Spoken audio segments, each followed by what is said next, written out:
শুভ সন্ধ্যা।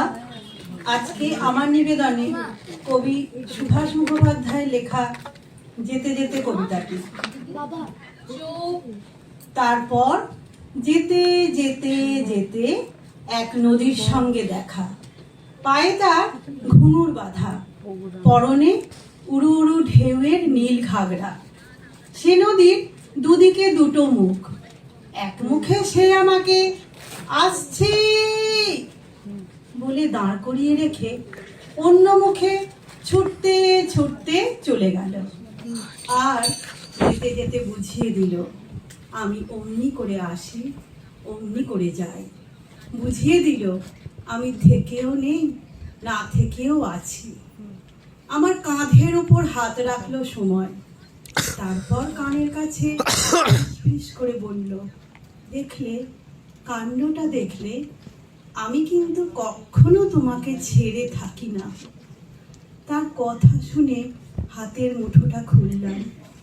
কাল রাত্রের বাসি ফুলগুলো সত্যি শুকিয়ে কাঠ হয়ে আছে।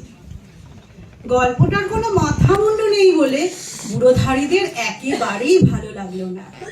আর তাছাড়া গল্পটা বানানো, পাছে তারা উঠে যায়, তাই তাড়াতাড়ি ভয়ে ভয়ে আবার আরম্ভ করলাম। তারপর যেতে যেতে যেতে দেখি বনের মধ্যে আলো জ্বালা প্রকাণ্ড এক শহর। সেখানে খাঁ খাঁ করছে বাড়ি, আর সিঁড়িগুলো সব যেন স্বর্গে উঠে গেছে। তারই একটাতে দেখি চুল এলো করে বসে আছে এক পরমা সুন্দরী রাজকন্যা। লোকগুলোর চোখ চকচক করে উঠলো। তাদের চোখে চোখ রেখে আমি বলতে লাগলাম। তারপর সেই রাজকন্যা আমার আঙুলে আঙুল জড়ালো। আমি তাকে আস্তে আস্তে বললাম, তুমি আশা, তুমি আমার জীবন। শুনে সে বলল, এতদিন তোমার জন্যই আমি হাঁ করে বসে আছি। বুড়োধারীরা আগ্রহে উঠে বসে জিজ্ঞেস করলো, তারপর?